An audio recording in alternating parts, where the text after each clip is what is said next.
Assalamualaikum warahmatullahi wabarakatuh. Selamat pagi anak-anak kelas 52. Semoga tetap semangat di belajar di hari ini. Jangan lupa kalian kerjakan tugas TIK-nya ya. Dan tugas TIK itu dikirim Japri ke Pak Wendy.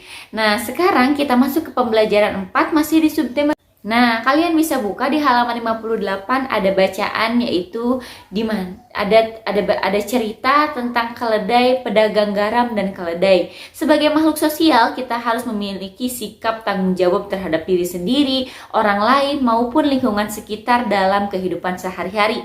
Bagaimana sih perwujudan tanggung jawab itu? Di halaman 58 ada cerita tentang pedagang garam dan keledainya. Kita baca bersama-sama ya.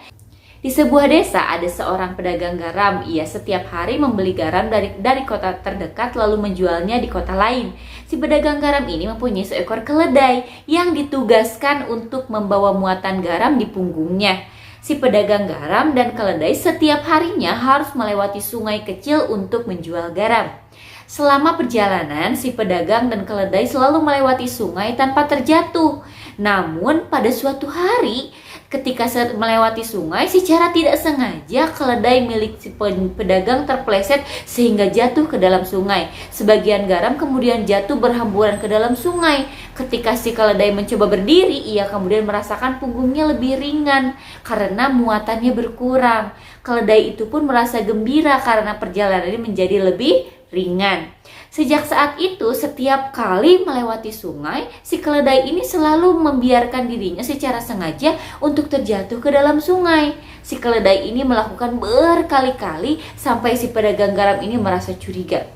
Nah, pada suatu hari tanpa sepengetahuan keledai, si pedagang garam ini membeli beberapa bungkusan kapas, lalu meletakkannya di punggung keledai. Si keledai kali ini merasa muatannya lebih ringan dari biasanya. Akan tetapi, ia tetap berpikir, hari ini aku akan terpeleset lagi dan muatan di punggungku akan menjadi terasa lebih ringan. Seperti biasanya saat melewati sungai, si keledai membiarkan dirinya terjatuh ke dalam sungai. Namun yang terjadi selanjutnya saat si keledai mencoba untuk berdiri, muatan di punggungnya membuat ia terjatuh lagi. Ternyata kapas-kapas muatan itu menyerap air dan membuatnya menjadi lebih berat. Si pedagang memberi pukulan keras kepada keledai agar keledai tersebut bangkit dan berjalan lagi. Si keledai pun terpaksa melanjutkan perjalanan dengan beban berat di punggungnya. Sejak saat itu, keledai tersebut tidak pernah lagi secara sengaja terjatuh ke dalam sungai. Nah, dari cerita tersebut kita dapat mengambil hikmah bahwa pesan dari cerita tersebut, kita harus melaksanakan tanggung jawab dengan sungguh-sungguh. Si keledai tadi ditugaskan oleh pedagang garam untuk mengangkut garam.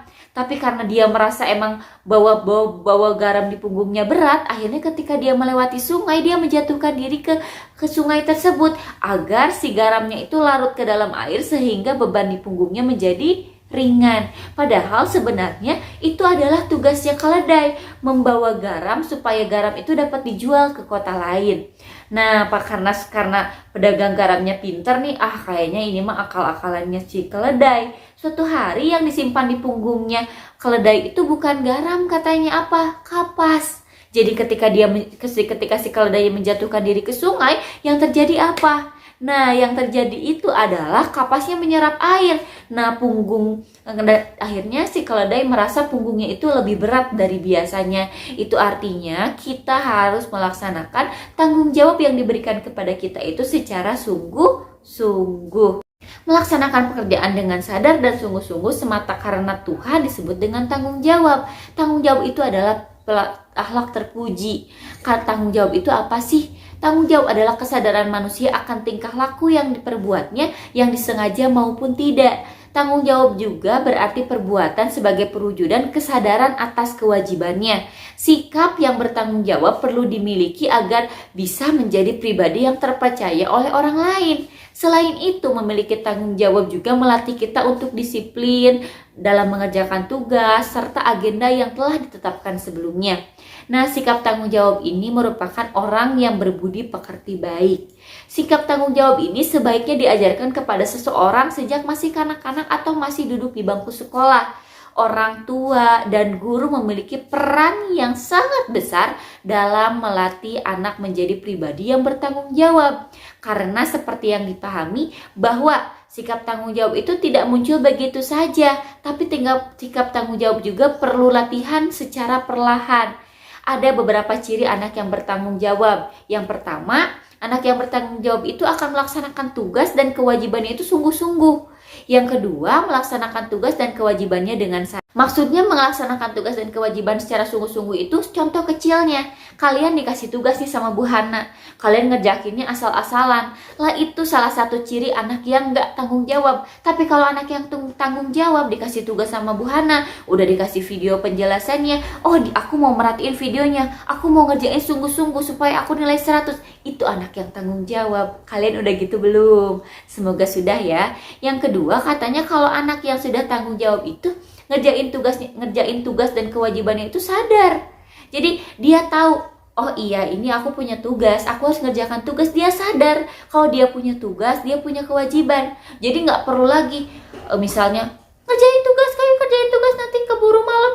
Nggak perlu disuruh lagi, karena dia sudah sadar bahwa itu tugasnya, itu tanggung jawabnya, itu kewajibannya dikerjakan. Itu ciri anak yang bertanggung jawab. Ibu harapkan semua anak kelas 52 sudah memiliki sikap tanggung jawab ya. Nah, setiap anak itu punya tanggung jawab dimanapun anak itu berada. Adapun sikap tanggung jawab anak yang dapat dilakukan di rumah, di sekolah, dan di masyarakat. Ada beberapa contoh sikap tanggung jawab anak di rumah. Apakah kalian sudah melakukannya? Coba kita cek bersama-sama. Katanya anak yang bertanggung jawab itu adalah anak yang bisa belajar dengan rutin dan teratur. Jadi belajarnya tuh rutin setiap pagi misalnya.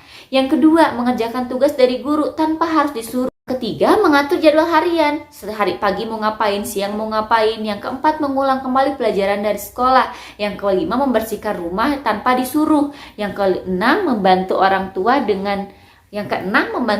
dengan ikhlas. Yang ketujuh, membersihkan dan merapikan tempat tidur. Yang kedelapan, melaksanakan sholat tepat pada waktunya. Apakah kalian sudah melakukannya?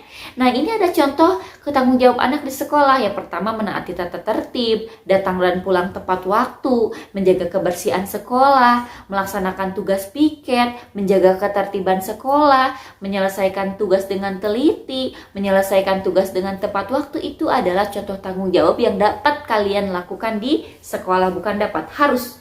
Berikutnya ada beberapa contoh tanggung jawab anak di masyarakat. Yang pertama itu ada menjaga kebersihan dan ketertiban. Yang kedua, aktif dalam kegiatan masyarakat. Misalnya di lingkungannya ada ngadain lomba-lomba, ikutan. Itu contoh tanggung jawab di dalam lingkungan masyarakat. Ada beberapa contoh keuntungan dengan tanggung jawab Ada beberapa contoh ketika kita dapat melakukan ada beberapa keuntungan kalau kita melakukan sikap tanggung jawab. Yang pertama itu membuat hati kita tenang. Kalau yang tanggung jawab nih ya, udah tahu waktunya dikasih tugas sama Bu Hana, dikerjain tanpa disuruh. Berarti dianya, oh aku ngerjain tugas dulu baru nanti aku main ngerjain. Beda lagi sama yang gak tanggung jawab. Kalau yang gak tanggung jawab pasti kan mamanya bawel nih. Ade, ayo kerjain tugasnya, ayo cepetan. Mamanya bawel, dianya aduh pusing, mama teh bawel banget. Tapi kalau anaknya tanggung jawab, dia tanpa disuruh ngerjain tugas, bakal tenang gak? Tenang. Yang kedua itu tercipta kedamaian. Yang ketiga tercipta kerukunan. Yang empat disenangi teman. Dan yang kelima mendapat kebahagiaan di dunia dan di akhirat. Kalian baca lengkapnya di halaman 60, oke? Nah, berikutnya adalah kemarin sudah belajar tentang jenis usaha ekonomi. Sekarang pengaruh kegiatan ekonomi terhadap kesejahteraan masyarakat. Nah, sumber daya alam yang ada di bumi ini dapat dimanfaatkan untuk memenuhi kebutuhan hidup manusia. Akan tetapi, nggak semua sumber daya alam itu dapat digunakan secara langsung. Ada yang harus ditambang dulu, harus dibuat dulu, pokoknya harus diolah dulu. Nah, dalam pengolahan sumber daya alam yang tersedia inilah manusia melakukan kegiatan ekonomi. Jadi ada kegiatan ekonomi ketika memproduksi sesuatu, yakni ada kegiatan menghasilkan barang dan jasa, mendistribusi barang dan jasa, dan mengkonsumsi barang dan jasa. Sekarang kita bahas ketiganya. Yang pertama itu dalam kegiatan ekonomi ada kegiatan produksi. Kegiatan produksi itu apa sih? Usaha manusia untuk menghasilkan atau mengubah barang atau jasa yang bernilai ekonomi lebih tinggi. Misalnya, orang yang melakukan kegiatan produksi disebut dengan produsen. Tujuan dari kegiatan produksi itu menghasilkan barang atau jasa. Misalnya, kalian butuh sepatu baru. Kalian pasti pergi ke toko sepatu kan? Nah, supaya tersedianya sepatu di toko itu harus ada orang yang bikin sepatunya dulu. Gak mungkin toko langsung tiba-tiba ada sepatu, pasti ada orang yang bikin sepatu. Siapa? Yang membuat sepatunya itu berarti orang-orang di pabrik sepatu yang membuat berbagai jenis sepatu. Nah, pabrik sepatu hanya bisa bekerja kalau tersedia kulit. Untuk membuat sepatu. Kulit ini dihasilkan dari mana? Dari peternak. Jadi disinilah para peternak juga melakukan kegiatan ekonomi untuk menghasilkan barang yang dibutuhkan untuk membuat sepatu.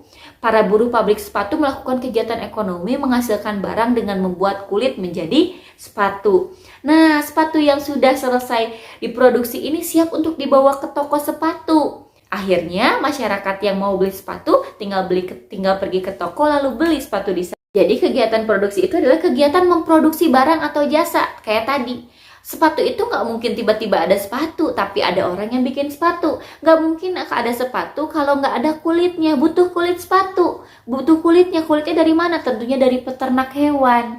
Nah, berikutnya ada kegiatan konsumsi. Kegiatan konsumsi adalah kegiatan manusia memakai barang atau jasa untuk memenuhi kebutuhannya. Orang yang memakai barang atau menikmati jasa itu disebut konsumen. Konsumen itu yang beli. Tadi orang yang datang ke toko sepatu untuk beli sepatu itulah disebut dengan konsumen. Misalnya, ayah dan ibu kalian mau beli beras ke toko beras. Kalian mau beli sepatu ke toko sepatu. Nah, itulah yang disebut dengan konsumen. Kayak ibu mau beli TV ke toko elektronik, berarti ibu adalah konsumen. Orang yang mau memakai barang atau jasa. Nah, yang ketiga itu ada kegiatan distribusi. Distribusi itu adalah kegiatan menyalurkan barang dari produsen ke konsumen. Orang atau badan yang menjalankan kegiatan distribusi itu disebut dengan distributor. Misalnya, perusahaan yang bergerak di bidang jasa pariwisata. Perusahaan ini memiliki tenaga pemasaran yang mempromosikan jasanya. Selain itu masih ada agen-agen yang berusaha menjual jasa-jasa.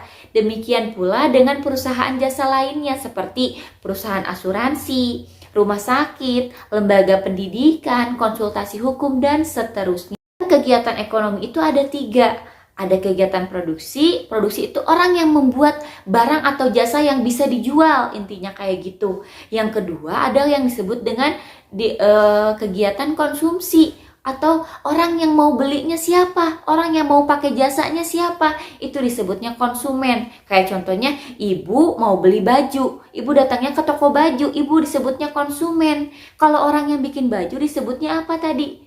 Disebutnya orang yang memproduksi. Nah, kalau yang jualnya disebut apa? Disebutnya orang yang mendistribusikan barang atau yang dikenal dengan distributor. Begitu ya anak-anak, semoga dapat dipahami dengan baik. Nah, sekarang kalian buka LKS-nya di halaman 62. Ada uji pembelajaran 4, kalian kerjakan bagian 1 dan bagian 2. Di bagian 2 ada rumpang teks yang harus kalian selesaikan. Kalian bisa baca di halaman sebelumnya. Semoga kalian mengerjakannya dengan tanggung jawab tadi, tanpa harus disuruh, dan tentunya mengerjakannya dengan sungguh-sungguh. Jadi nggak perlu disuruh, tapi kerjakan dengan sungguh-sungguh. Kalian mengurangi beban orang tua kalian dengan mengerjakan tugas tanpa disuruh. Yang pertama, orang tua kalian bisa ngerjain, misalnya nih mamahnya nggak perlu ngedampingin kalian tugas, mamahnya bisa masak, mamahnya bisa nyuci, mamahnya bisa melakukan pekerjaan yang lain. Kalian juga mengerjakan tugas. Ibu nggak akan mempermasalahkan, kok ini jawabannya salah semua, nggak apa-apa. Tapi akan kelihatan kalau anaknya sungguh-sungguh nggak mungkin jawabannya salah semua. Pasti betul. Jadi kerjakan tugasnya dengan sungguh-sungguh supaya kalian dapat nilai 100. Oh ya, ibu salah di video kemarin. Harusnya hari ini ya kalian dapat buku bintang. Karena hari ini buku ulangan dibagikan. Tolong buku bintangnya diberi nomor ya. Supaya apa? Supaya ibu nanti mudah untuk menjumlahkan siapa sih pendapat bintang terbanyak di bulan ini. Selamat mengerjakan tugasnya. Wassalamualaikum warahmatullahi wabarakatuh. Bye-bye.